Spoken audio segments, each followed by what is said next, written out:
Olá, este é o Blog Civil Imobiliário. No vídeo de hoje, vamos fazer algo diferente do que o internauta está acostumado. Ao invés das corriqueiras entrevistas que nós temos disponibilizado com grandes nomes do direito civil imobiliário, hoje nós faremos um debate. E o debate ele é requerido porque, na realidade, trata-se de um tema que vem sendo muito discutido, seja por parte da engenharia, seja também no mundo do direito civil.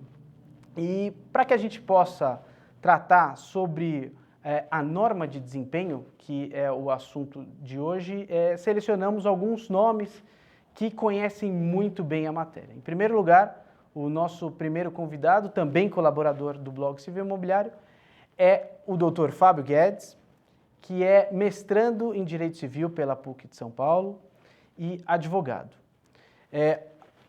Também vamos entrevistar o Dr. Carlos Borges, que é vice-presidente de tecnologia do Secov e atual presidente da Tarjab. E por fim, também vamos entrevistar o Dr. Hércio Tomás, pesquisador do IPT. Posso adiantar aqui aos internautas que estamos trazendo, fora da nossa prática jurídica, dois nomes que coordenaram todo o início da norma de desempenho. Então, para começar o nosso debate, eu já desde logo me dirijo a palavra ao Dr. Hércio, perguntando de onde surgiu a ideia de criar uma norma de desempenho. Foi algo que o mercado requeria? Da onde surgiu essa ideia? Então, o conceito de desempenho vem da Europa pós-guerra, lá do ano 1950, 55, por aí. Com muitas cidades destruídas, havia necessidade de uma reconstrução rápida. Se fosse só pelos sistemas tradicionais de construção, demandaria um tempo muito longo. Então, um grupo de especialistas se reuniu e criou as primeiras normas de desempenho, que buscam praticamente resultado, né? As normas prescritivas tradicionais, elas normalizam entradas e a norma de desempenho normaliza saídas, né? Então, desempenho acústico, térmico, independente do tipo de material ou sistema construtivo utilizado. Para o Brasil, ela veio aí já no fim da década de 70, ali pelo ano 78, 79, uma iniciativa do então Banco Nacional da Habitação, BNH. A partir daí foi sendo trabalhada, agora como necessidade mesmo de norma técnica, foi o início do ano 2000, onde a gente formatou então como texto de norma e a partir daí começaram as discussões. Carlos, e como surgiu essa ideia da norma de desempenho para a construção civil? Como se deram os estudos? Vocês se reuniam, engenheiros, e a partir daí passaram a debater? E desde quando ela teve início, essas reuniões, até o texto que foi consolidado agora, já nesse ano de 2014? Então, como o Hércio comentou, a questão dos estudos sobre a norma já vem, né, de muito tempo, e o IPT é o precursor nesse assunto. A partir do momento que definiu-se fazer uma norma técnica de desempenho, a instituição que faz isso no Brasil é a BNT, é o Fórum Exclusivo da Normalização. A BNT ela não faz normas, mas ela regra a forma como as normas são elaboradas. Então, a partir do momento que oficialmente foi constituída uma comissão de estudos e aberto um processo para elaboração de uma norma técnica, isso tem que seguir os procedimentos da BNT. Então, as audiências foram públicas, existe uma forma regrada de como deve ser o texto da norma, existem um procedimento de atas, então tem todo um rigor metodológico que é obrigatório para que qualquer norma técnica no Brasil seja feita. Por exemplo, deve haver um equilíbrio entre as partes interessadas na representação da sociedade, entre fornecedores neutros e pesquisadores, né? Então, esse processo ocorreu dentro do âmbito da BNT. Num primeiro momento, a motivação da Caixa Econômica Federal, que investiu no projeto, era ter uma metodologia para avaliação de sistemas construtivos inovadores, e percebeu-se no processo que a norma serviria não só para avaliar aquilo que era inovador, mas para avaliar também aquilo que era tradicional. Então, ela acabou se tornando uma referência técnica daquilo que é bom e daquilo que é ruim. Daí entra talvez seja a grande questão associada a essa norma, porque a gente tem pela primeira vez um parâmetro objetivo de qualidade que não é subjetivo do que é bom e do que é ruim. Isso é muito importante. Hércio, o nosso blog ele predomina em sua maioria formado por, sobretudo, estudantes e estudantes de direito. Então, desempenho do quê? Né? A que se refere esse desempenho? É um desempenho mínimo que as construções devem atender em quais sistemas? Então, desempenho pode ser traduzido por comportamento em uso, né?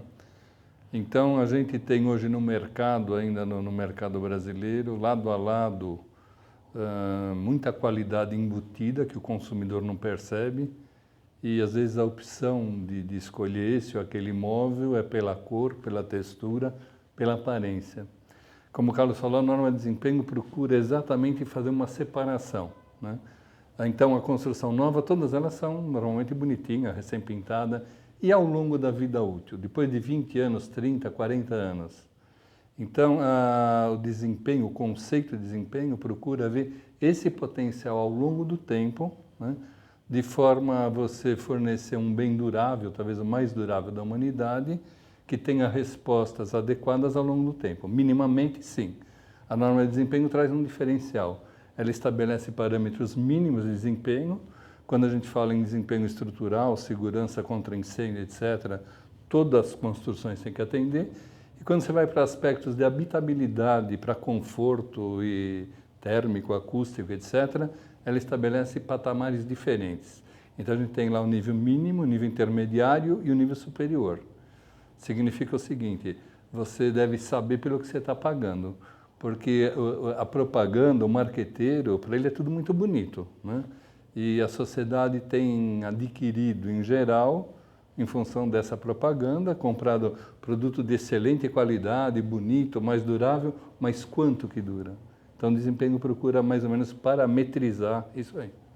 Fábio, agora a grande questão para nós seria, em primeiro lugar, que categoria jurídica que tem essa norma? Porque ela não é uma legislação, né? Ela não é uma legislação ordinária, estadual, ou seja, ela municipal. Em virtude disso, há alguma obrigatoriedade de ser cumprida, de ser executada, de ser observada essa norma? A norma técnica, por si só, ela não seria obrigatória, mas a lei faz com que ela seja obrigatória. Nós temos, por exemplo, no Código Civil, já existia no Código de 1916 e permaneceu no Código de 2002, a previsão de que o dono da obra poderia rejeitar a construção se o construtor se afastasse das regras técnicas no momento de construir. Ou seja, se a construção não foi realizada com observância das normas técnicas, o dono da obra ele já podia não rejeitar a obra, ou também existia a previsão de receber um abatimento. Ou seja, essa própria norma já coloca como obrigação do construtor a observância das normas técnicas. Mas não só isso. Na construção civil a gente trata basicamente de relações de consumo, principalmente na norma de desempenho, que trata das unidades habitacionais. Então, tratando de relação de consumo, a gente tem que buscar as regras do Código de Defesa do Consumidor. E nós vamos encontrar no CDC o artigo 39, que determina que o produtor ele é proibido de colocar no mercado um produto que se afaste das normas técnicas. Ou seja, o próprio Código de Defesa do Consumidor coloca como obrigação do construtor o respeito às normas técnicas. Então, observado todo o procedimento para a criação da norma técnica, ela passa a ser obrigatória para o consultor. Carlos, fazendo uma leitura, né, de advogado numa norma para engenheiros, né, eu me deparei com os seguintes pontos. Aparentemente, não obstante a gente já ter a norma técnica 5674 que tratava da manutenção, eu acho que um dos pontos da norma de desempenho é exatamente distinguir um pouco e definir um pouco a obrigação dos consumidores, dos adquirentes com relação à manutenção e definir também as obrigações do construtor que tem que atender esse desempenho mínimo. Embora a gente já tenha essa ANBR 5674, essa norma de desempenho ela vem a reforçar a divisão dessas responsabilidades? Completamente. Eu acho que a questão mais importante para mim, assim, longe do segundo lugar, eu já tive a oportunidade de falar muito sobre isso, é a questão temporal e a vida útil. O Écio foi muito generoso quando ele falou que alguns empreendimentos podem dar problema com 20, 30, 40 anos. Na realidade, a gente tem um histórico, especialmente em habitações populares, de uma precocidade de patologias que não deveriam acontecer. Então, não dá, é absolutamente essencial no conceito de desempenho a gente falar sobre a questão de tempo. Todos nós temos expectativas muito grandes em relação ao prazo mínimo do que deve durar, seja uma geladeira, um carro, um aparelho de som, e o imóvel, que é o bem mais importante, às vezes o bem mais caro e o único comprado, às vezes, durante a vida de uma família. Então, isso é uma coisa muito importante. Agora, como é que a questão da vida útil, a questão temporal, ela entra nas responsabilidades? Querendo ou não, em primeiro lugar, antes de ficar pronto o imóvel, todos os agentes da construção civil são sócios do desempenho. O projetista, o fabricante do material, o incorporador, o construtor. Então, mesmo a cadeia produtiva sendo pulverizada, formada por uma quantidade enorme de agentes, essa norma forçou que houvesse uma discussão multidisciplinar. Então, a gente percebia nas reuniões que tivemos lá na Poli, o pessoal de fundação estava lá, o pessoal de fabricante de material, construtor, incorporador, projetista, Caixa Econômica Federal, perito. Então, essa é uma grande questão. Então, forçou, de alguma forma, o setor a conversar, e é um setor que não está acostumado muito a conversar, porque é um setor que tem uma grande dificuldade de articulação por ser muito pulverizado e haver grandes especialidades inseridas, né? Uma construtora que faz popular, que faz shopping, que faz reforma, tem interesses e estruturas muito diferentes. Então, no primeiro aspecto, já começa a norma, já clareia muito bem a divisão de responsabilidades. Como a norma não é um termo jurídico, é uma norma técnica, ela não pode falar na palavra responsabilidade. Então, a saída encontrada durante o processo foi criar a palavra incumbência dos intervenientes. Mas entre nós aqui, que ninguém nos ouça, o que a gente imaginava era a responsabilidade mesmo. Então, rastreia-se muito melhor agora com a norma o papel de cada agente, do projetista, do construtor, do fabricante de material. Esse já é um grande ganho inerente ao projeto, porque direciona e gera uma responsabilidade maior para cada um. Em segundo lugar, no pós-obra, aí entra aquilo que você comentou, porque o consumidor ele é diretamente responsável do desempenho ao longo do tempo. Se não houver manutenção corretiva e preventiva, cuidados de uso, não vai acontecer. O desempenho obtido não vai ocorrer ao longo de 20, 30, 40 anos, 50 anos, como o Écio comentou. Então, eu acho que é um aspecto que todos são sócios do desempenho, querendo ou não, né? E a norma induz comportamentos ao deixar mais claro a responsabilidade de cada um. Écio, eu acho que uma coisa que o Código de Defesa do Consumidor talvez tenha que observar e que, de fato, não tem como a gente negar, é muito diferente eu comprar uma unidade de um prédio do que eu comprar, por exemplo, um tênis, que minha obrigação como consumidor é simplesmente usar e ele tem uma vida útil. Quando eu estou comprando um imóvel, e é algo que não vai durar 1, 2, 3 anos, mas algo que pode durar aí 50, 60, 70 e por um prazo indefinido, e talvez seja exatamente por isso que existem essas obrigações de manutenção ao consumidor, é isso? É isso, né? A gente não tem a prática da manutenção predial. Então, se chegou para o brasileiro, vamos dizer, de uns 20 anos para cá, o hábito da manutenção do automóvel, por exemplo, né? Hoje você sabe que a necessidade de trocar óleo de motor, óleo de câmbio, pastilha de freio, etc. Mas se pensava que a construção era eterna. E esse não era um vício oculto só da população em geral, mas também os engenheiros. Muitos achavam que concreto era eterno, e não é. Então nós precisamos dessa manutenção. E aí a norma 5674 que você citou, ela traz hoje muita responsabilidade, eu diria, no mesmo patamar de responsabilidade da 15575, traz para o projetista, para o construtor, para o empreendedor em geral, né, de imóveis, a mesma responsabilidade ela está rebatida na 5674. Quem comprar e quem quiser desempenho ao longo da vida útil, e essa vida útil hoje a gente teve a coragem de pôr no papel. É o primeiro documento brasileiro, nacional, pegando todo o país, que fala assim, a vida útil de uma estrutura tem que ser no mínimo 50 anos.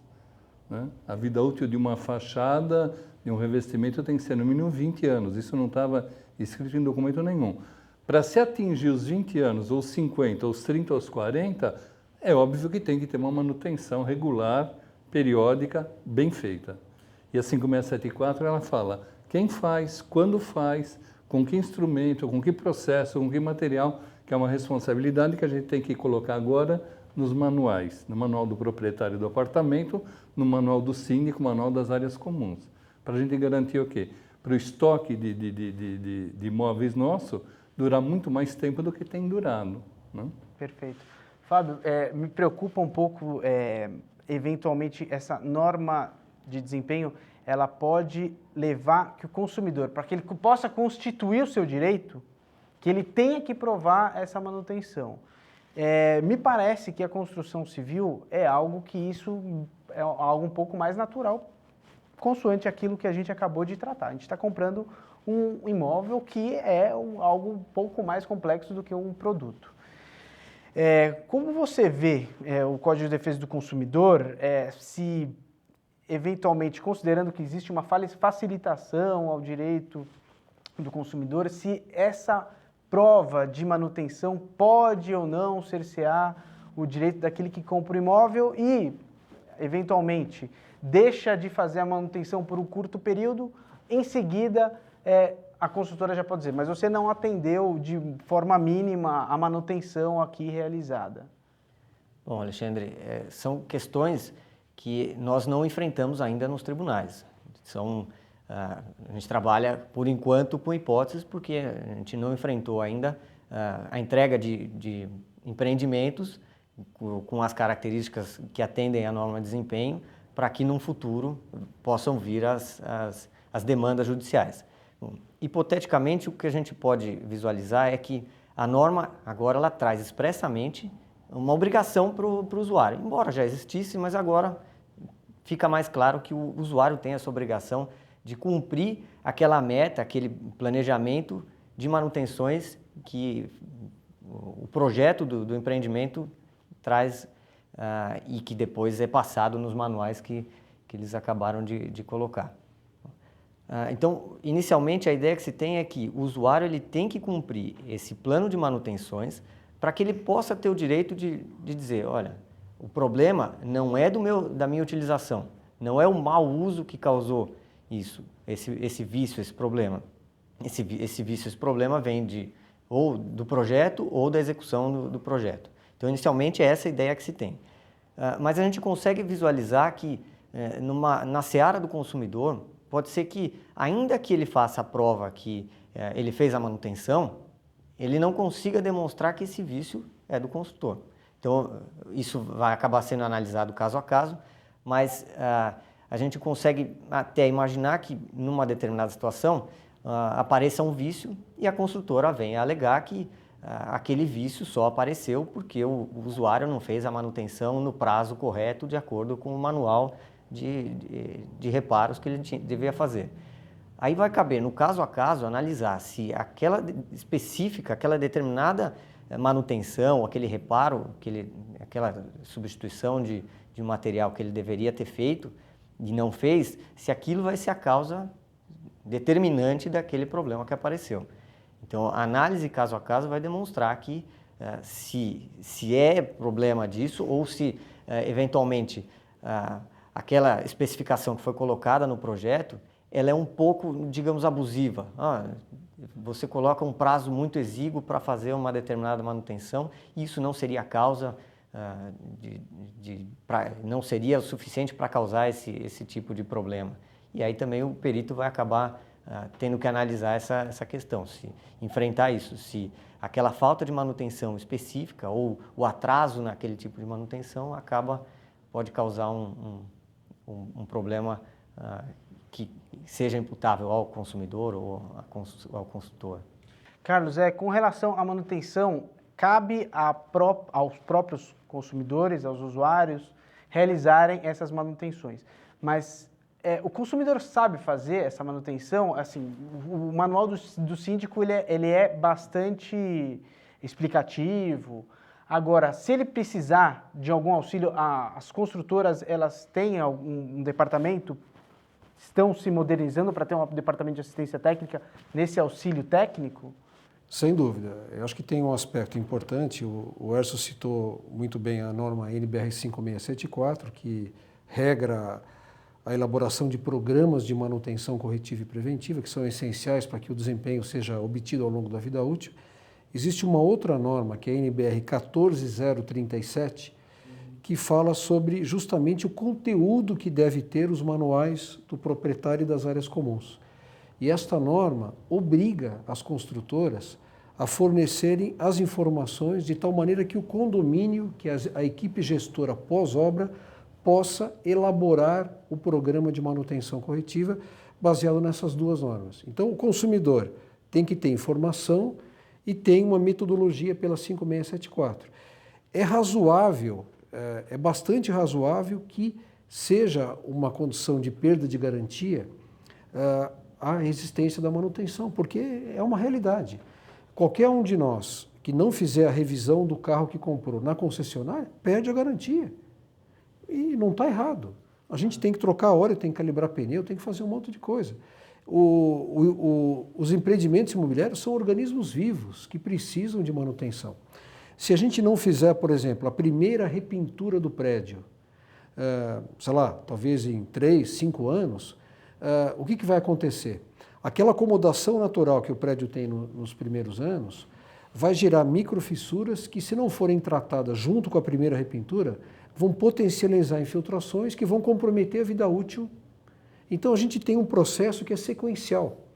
Agora, a gente vai ter, eu acho que, entrando, e me corrijam aí no aspecto jurídico, eu acho que nós temos duas situações. Uma situação dos primeiros 5 anos, onde a gente está dentro do artigo 618 lá, da solidez e segurança, em que há uma responsabilidade objetiva, direta do construtor. Então, se houver algum problema, ele vai ter que provar, e a jurisprudência, a gente já vê que favorece totalmente ao consumidor, e a gente vai ter um período de exposição de responsabilidade entre o final da garantia e a vida útil, aí sim, com uma inversão do ônus da prova, que eu entendo que é razoável, e aí sim com uma obrigatoriedade maior por parte do consumidor de comprovar efetivamente se a manutenção fez ou não. A 5674 obriga, encaminha que a manutenção seja feita não só de maneira customizada para cada empreendimento, mas de maneira formal, registrada. Isso é ótimo.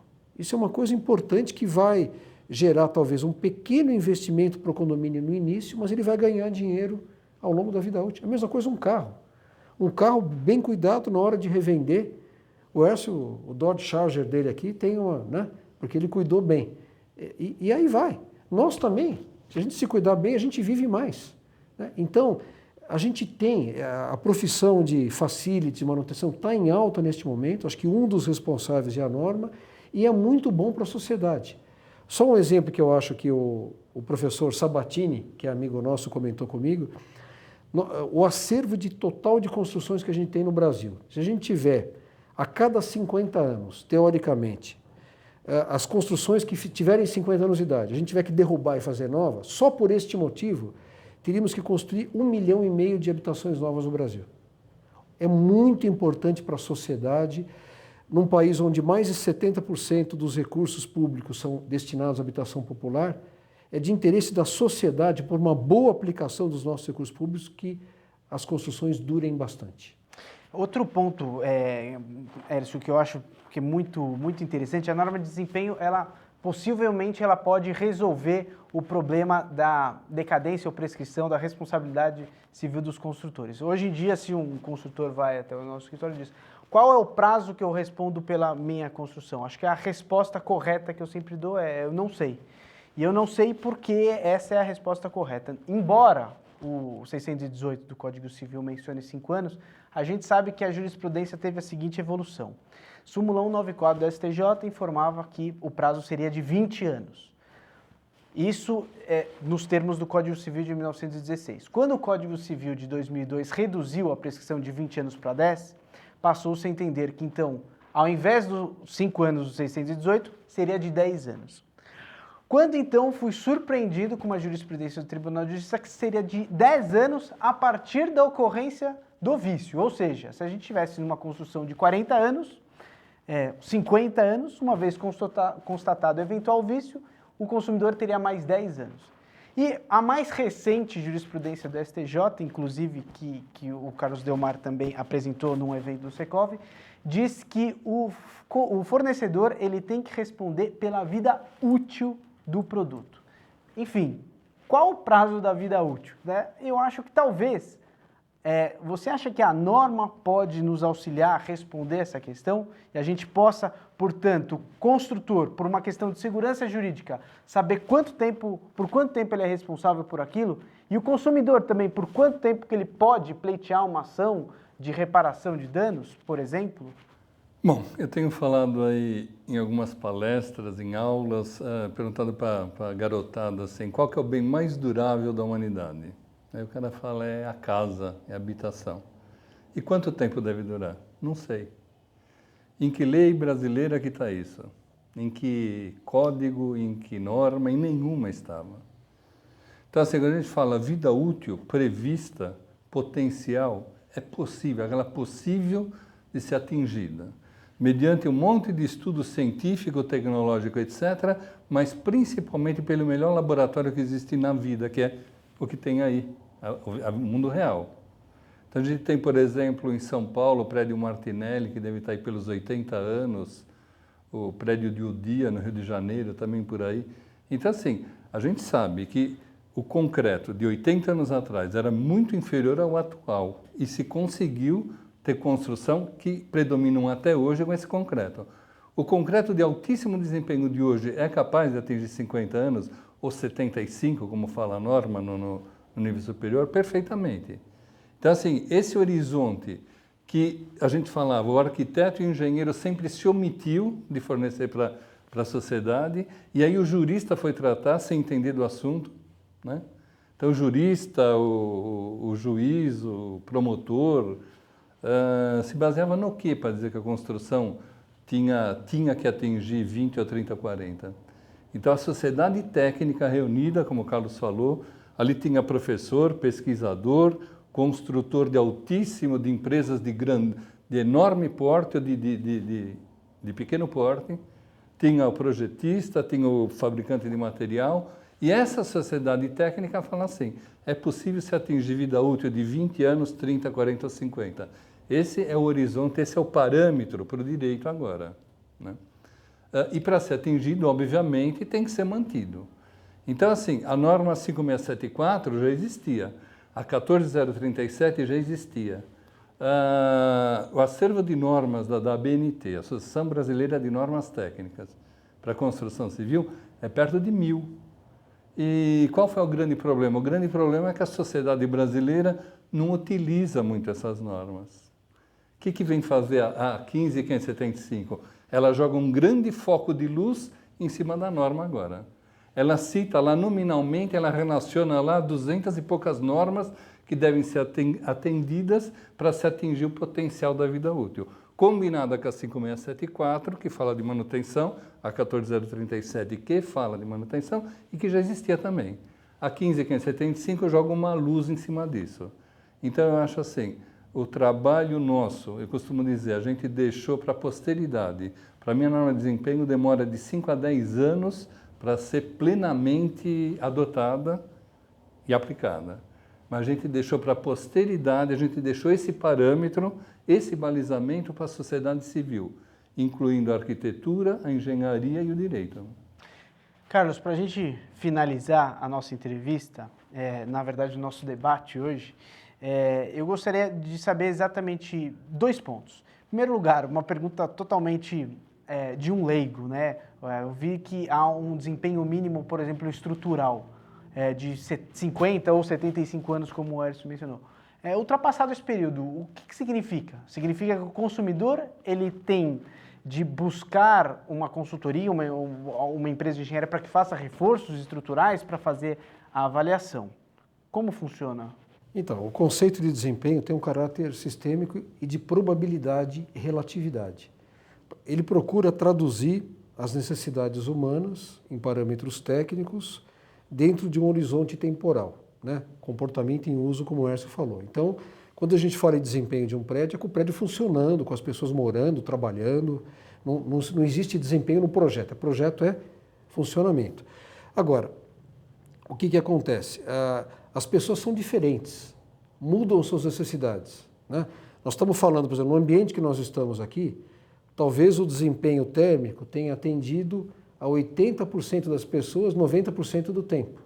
Então, há uma complexidade muito grande em você definir o desempenho. Porém, é absolutamente essencial que seja feito para não ter subjetividade, para que haja uma estabilidade das relações jurídicas e funcionais do mercado. Eu não posso, como construtor, não ter um parâmetro objetivo do desempenho acústico que é bom ou que é ruim. A gente tem 6% das pessoas da população que são hipersensíveis a ruído e pessoas que não estarão felizes mesmo que a norma de desempenho esteja atendida. Então, desempenho é uma coisa, conforto é outra coisa. Então, a gente sempre tem que olhar para este caráter de relatividade. Agora, tem uma questão que eu acho que é importante, é que nos países desenvolvidos já está mais ou menos consolidado que a vida útil é uma referência técnica de projeto, não é garantia. Não tem sentido que a profissão de engenheiro civil, o engenheiro civil se responsabilize 50 anos, quando o médico, o advogado e qualquer outra profissão não tem. Então, houve um grande avanço, ou pelo menos um avanço na parte técnica, e tem que haver um avanço na parte jurídica, né? A nossa legislação é muito complicada. A gente tem prazos que dependem do momento da entrega. Tem prazos do momento do surgimento do vício. Se o vício é oculto, se o vício é oculto redibitório, se o vício é aparente. A gente tem diferenças entre Código de Defesa do Consumidor e Código Civil. A prescrição era 20, caiu para 10. Quer dizer, então, eu acho que está faltando, nós estamos num momento, uma necessidade, como já foi feito em outros países, de se criar uma lei de responsabilidade específica para a construção civil, que tenha um caráter atípico em relação a qualquer outro setor da sociedade, que envolve uma multidisciplinaridade muito grande de profissionais, de conhecimento técnico, e acho que existe um outro passo. Eu acho que agora a parte jurídica, acho que como foi bem dito pelo Fábio, não se começou ainda a praticar a norma do ponto de vista jurídico, né? As empresas estão se mobilizando, estão tentando fazer como atender tecnicamente, mas vai ter um período que a gente vai aprender a trabalhar com isso, né?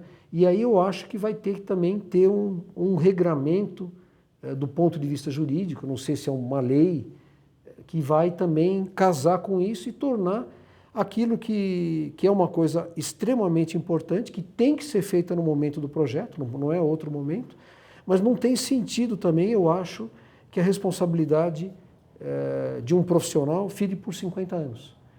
A gente tem que encontrar uma solução, não sei se em 20 anos, por exemplo, se não surgirem patologias significativas, sistêmicas, se não for caracterizado um vício de origem, de não cumprimento de norma, seria razoável que se presumisse isenta a responsabilidade, assim como a gente presume que toda pessoa de 18 anos pode pedir uma carta. Não, a gente sabe que tem gente com 30 que não deveria ter carta, gente com 16 já poderia estar dirigindo, mas tem uma presunção legal porque você tem que ter uma linha de corte. Então a gente vai ter que criar alguma questão jurídica, no meu modo de ver, que ao mesmo tempo não atrapalhe a parte técnica e que equilibre o mercado como um todo. Hércio e Carlos, eu gostaria de agradecer. Eu acho que a norma de desempenho, desde logo, ela já, naturalmente, ela já está trazendo os seus efeitos, porque os construtores estão procurando as formas de atingir o desempenho mínimo das construções. Logicamente que a gente ainda vai entrar em outras etapas, né, da entrega de uma obra com esse mínimo de desempenho, a eventual reclamação por parte dos consumidores a respeito desses novos edifícios já com o desempenho mínimo, saber como o direito vai lidar com tudo isso, mas eu acho que o trabalho de vocês foi brilhante, foi algo de fato voluntário, em prol não só da construção, mas para atender um bom desempenho nas construções civis.